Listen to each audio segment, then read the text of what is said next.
அவர் பருத்துறை நகரசபையிலே 25 வருடங்களாக தொடர்ந்து நகரசபை தலைவராக இருந்தவர். அந்த காலம் எங்களுக்கு ஒரு பொற்காலம் என்று சொல்லலாம். ஏன்னா அவ்வளோ தூரத்துக்கு நாங்கள் நல்ல முறையிலே செயற்பட மட்டும் இல்லாமல் அவர் இந்த நகர மக்களை நேசித்தவர். ஏனென்று சொன்னால் நகரத்தில் ஏதாவது ஒரு பிரச்சனை நகர மக்களுக்குள்ளே வந்தால் முதல் அங்கே வந்து அதை பற்றி கதைச்சோ இல்லைன்னா அந்த பிரச்சனைகளை தீர்ப்பதற்கோ அவர் முன்னின்று செயல்பட்டவர். அந்த நாங்கள் நகரசபை உறுப்பினராக அவர் தலைவராக இருந்த காலத்திலே எவ்விதமான பிரச்சனைகளும் எங்களுக்கு ஏற்படவில்லை. நாங்கள் எதிர்க்கட்சியிலே மக்கள் இருந்தாலும் நாங்கள் சுகமாக இந்த மக்களுடைய சேவையை ஒரு அளவில் திறம்பட செய்திருக்கின்றோம். அது மக்களுக்கு தெரியும். அதனாலே தான் அவரை மீண்டும் மீண்டும் நகரசபை தலைவராக 25 ஆண்டுகள் அவர் தொடர்ச்சியாக தலைவராக மக்கள் தெரிந்திருக்கிறார்கள். அது மட்டுமல்ல, அவர் பட்டின சபை இருந்த காலம் தொடங்கியே அவர் அதுக்கு முதல் பட்டின சபை பிறகு நகரசபை இந்த காலங்களிலேயும் அவர் தொடர்ந்து தலைவராக இருந்து வந்திருக்கிறார். அந்த காலத்திலே நானும் ஒரு 2 வருடங்கள் உப தலைவராக இருந்து நானும் செயல்பட்டிருக்கின்றேன். அந்த காலத்திலேயும் அவர் கொழும்புக்கு அதுகளுக்கு போகிற நேரத்திலே என்னிடத்திலே அந்த பொறுப்புகளை தந்துட்டு போனால் நாங்களும் நல்ல முறையிலே செயல்பட்டோம். அதில் நாங்கள் எந்த விதமான இதுகளும் இல்லை. மற்றது எதிர்கட்சிகள் கூட எங்களோட அணைந்து செய்யப்பட்டார்கள். அந்த காலத்தில் அவ்வளோ தூரத்துக்கு நாங்கள் எல்லோரையும் ஒற்றுமையாக அந்த மக்களுடைய நலன்களுக்காக நாங்கள் எங்களை ஒன்றிணைந்து செய்யப்பட்டாங்க. அந்த நாளையில் இப்போத்தே போல வளங்கள் இல்லை, எங்களுக்கு அவ்வளவு நிதியும் இல்லை. ஆனால் அந்த நிதிகளை கொண்டு நாங்கள் ஓரளவிலே நகரத்தை முன்னேற்றுவதற்காக பாடுபட்டிருக்கிறோம், முன்னேற்றி இருக்கின்றோம். அவர் என்னோட மட்டுமில்லை எல்லாரோடையும் அன்பாக பழகினவர். அவர் எப்போதும் சொல்லுவார், என்னுடைய வீட்டு கதவு எப்போதும் முன் கதவு திறந்திருக்கும், ஒரு காலமும் அடையா வாசல் என்று சொல்லுவார். என்னென்று சொன்னால் எந்த நேரமும் வந்து தன்னிட்ட ஏதாவது பிரச்சனைகளோ அதுகளோ எடுத்து சொல்லி அதுக்கு அவர் அதை தீர்ப்பதற்கு அவர் எப்போதும் ஆயத்தமாக இருப்பார். அதனால் அவர் நடுக சொல்லுவார், கூட்டங்கள்லேயும் சொல்லுவார், அடையா வாசல் என்ற வாசல் என்று சொல்லுவார். மறுபடி எல்லோரோடையும் இந்த ஆக்களோடையும் பழகி அவர் செய்யக்கூடிய ஒரு வாய்ப்பு இருந்தது. நாங்கள் ஒரு முறை இந்த எல்லா நகரசபை இலங்கையில் உள்ள நகரசபை ஒன்றியம் ஒரு கூட்டம் வைத்து நாங்கள் போனாங்கள் நூரேலியாவுக்கு. அந்த நேரத்திலே அங்கே அவர் பிரேமதாசா அவர்கள்லாம் உள்ளூராட்சி மந்திரியாக இருந்தவர். அதிலே ஒரு ஸ்பீச்சில் சொன்னார் இவர், ஆங்கிலத்தில் தான், எங்களுக்கு எல்லா இடம் இலங்கை முழுக்க தமிழனுக்கு சொந்தம், அங்கேயும் நாங்கள் இருக்கலாம் இங்கேயும் இருக்கலாம் என்றதை அவர் அதை சொல்லி அங்கே இருந்தவர்கள் கைதட்டி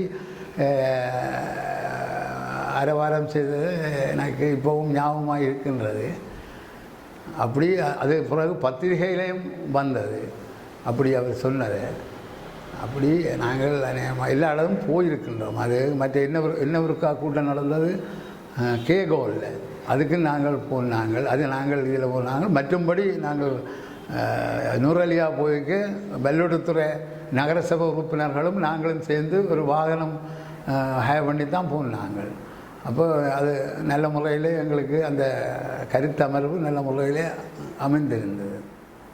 முக்கியமான ஒரு நிகழ்வு இருக்குன்னா அந்த நாளையிலே அந்த வேற்றுமைகள் இருந்தது, சாதி வேற்றுமைகள். அதை களைஞ்சு நாங்கள் எல்லாருமா சேர்ந்து அப்படி இனி இருக்கக்கூடாது என்று ஒரு தீர்த்தணி கடைக்குள்ளே போய் அந்த ஜொக்குகள் எல்லாம் எடுத்து போட்டு எல்லோரும் சமமாக இருந்து தேநீர் அருந்தி வந்தது. அது ஒரு பெரிய ஒரு நல்ல செயல் தான்.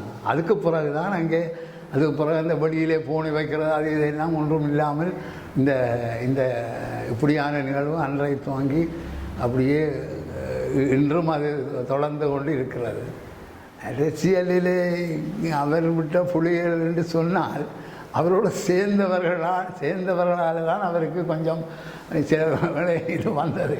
சில செயல்பாடுகள், சில சண்டைகள், அப்படியான இதுகளை இவர்கள் துவக்கி அந்த பேர் முழுக்க அவர்களே வந்ததாலே சில பின்னடைவுகள் இருந்ததான். ஒரு முறை 400 சொச்சத்தாலே தோக்குன்ற பொழுதும் நாங்கள் அப்படி நினைக்க இல்லை. எல்லாம் அந்த நேரம் எங்களுக்கு ஒரு நல்ல சான்ஸ் இருந்தும் கடைசி நேரத்தில் ஏதோ ஒரு கூட்டத்தை இல்லை ஏதோ எங்களை குழப்பி அதுகளால் கொஞ்சம் எங்களுக்கு ஒரு விழுக்காடு ஏற்பட்டதாலே அவருக்கு அதிலிருந்து அவருக்கு கொஞ்சம் மனத்தளர்வும் இதுவும் வந்தது.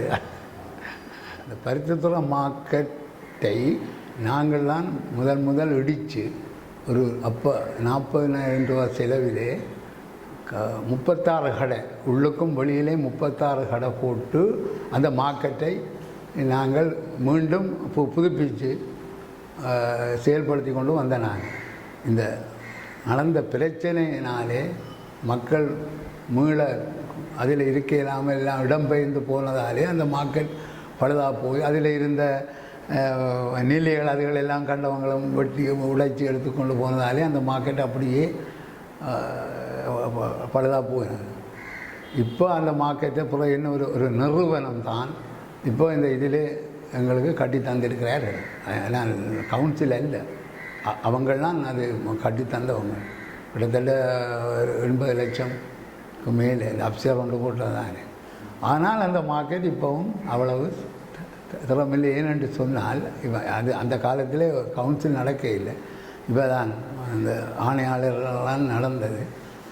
நாங்கள் அந்த நேரம் கொஞ்சம் ஒப்போஸ் பண்ணி நாங்கள் சும்மா இருக்க ஆலோசனை சபையில் இருந்தனான்னு சொன்னால் அதுக்கு அவங்களோட முயலில் நாங்கள் இதுதான் எங்களோட சிஸ்டம். கேண்டியோ கொழும்போ அதெல்லாம் இப்படித்தான் நாங்கள் கட்டுவோம்.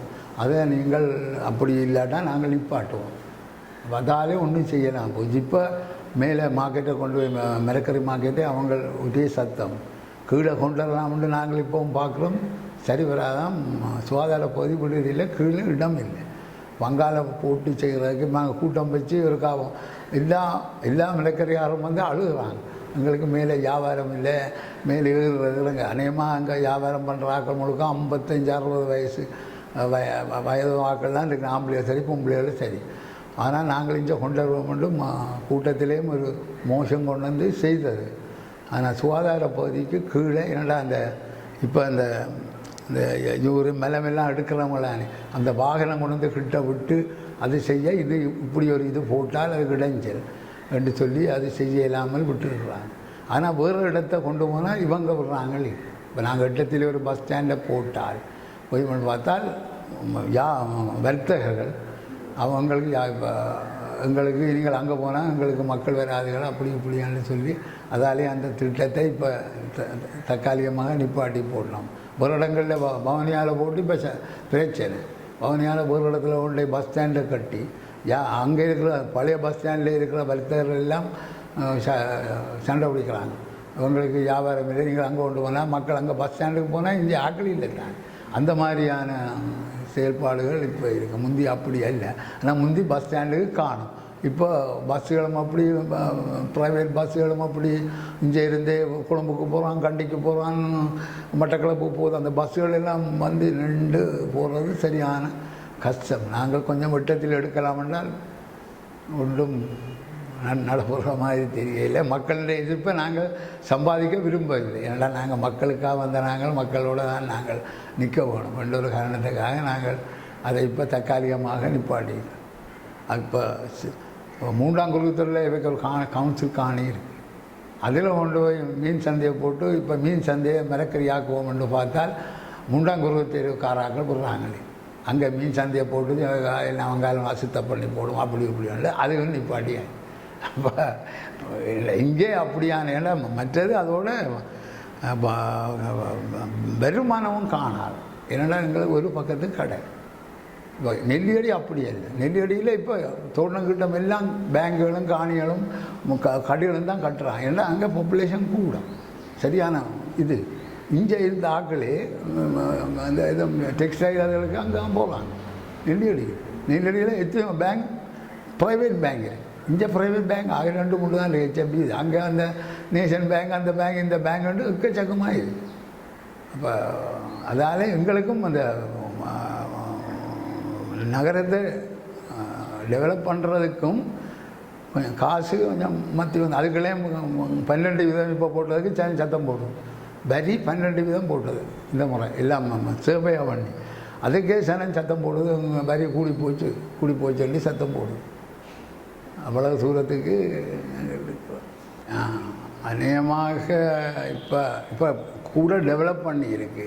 ஏன்டா இப்போ இந்த என்ஜிஓசி அவங்கள்ட்டு காசுகள் தாராங்க.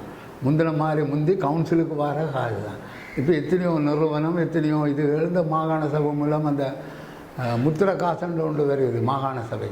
அதிலே அவங்க பிரித்து எங்களுக்கும் தாராங்க. அப்படி தரீங்க நாங்கள் கொஞ்சம் அபிவிருத்தி அந்த ரோட்டு அதுகளை கொஞ்சம் கூடுதலாக போடுவதாக இருக்குது. ஆனால் இப்போ முந்தியும் பார்க்க இப்போ நல்ல கொஞ்சம் இம்ப்ரூவ்மெண்ட் இருக்குது. ஆனால் சில நகரசபை முந்தி இருந்த நகரசபையில் சில ஊழல்களும் இருந்திருக்குத்தான். அதுகளை நாங்கள் ஆனால் இப்போ நாங்கள் வந்த இப்போ 5-6 மாதத்துக்கு பிறகு கொஞ்சம் ஸ்மூத்தாக போகுது. அதனால் நாங்களும் விட்டு கொடுக்குறத இல்லை. ஓரளவில் பார்த்துக்கிட்டு ஒரு மாதிரி போகுது. நாங்களும் கொஞ்சம் குழப்ப இயலாது, எதிர்த்து நிற்க இயலாது. ஏன்னாண்டா மக்களை நாங்கள் எங்களுக்கு வாக்களித்த மக்களை நாங்கள் எப்படியும் அவர்களுக்கு எங்களால் ஏதாவது செய்ய முடியுமான்றதை நாங்கள் பார்க்குறோம். இப்போவும் லைட் போடுறோம். நானே இந்த அவங்கள தார அந்த அலவன்ஸில் நான் இப்போ 10 லைட் செய்து வச்சுருக்கு. ஸ்ட்ரீட் லேம்ப் 40,000 ரூபா. இன்னும் ஒரு 10க்கு சொல்லி அதுவும் வருது. அப்போ இப்போ 8-10 தந்து இந்த வட்டாயம் செய்ய ஒழுங்குகள் கூடும். இப்போ ஒரே சத்தம். இப்போ அதுக்காக நான் 40 அந்த கூட்டத்திலே நான் சொன்னேன் 40 லைட் இருக்குது. ஆனால் அவங்களாம் பூட்டணும். மின்சார சபை எங்களை பூட்ட இல்லை. நல்லா கச்சலை இது கொண்டு நடந்தால் நாங்களாம் அது பொறுப்பு. ஆனால் அதையும் விலம் மற்றவைக்கு கொடுத்துட்டாங்க. நென்னாலும் முதல் கொடுத்தவன் செய்து கொண்டிருக்கிறேன். ஒரு 150 நென்னாலும் கொடுத்தவன். நான் சொன்னேன் இந்த நாளை கொண்டு போய் நான் போட்டால் அடிதான் வாங்குவோம். எந்த ஒழுங்கையிலையோ எந்த ஒழுங்கையிலையும் அந்த நாளும் போடையில் அதோட சேர்த்து இன்னும் ஒரு 4 தருவினேன். நானும் இருக்கிறத கொண்டு போய் எல்லாருக்கும் ஒரு அளவில் போட்டுட்டு இது பார்ப்போம். இது அந்த காசை இதுக்கே போடுவோம். வேறு எனக்கு என்ன சரி.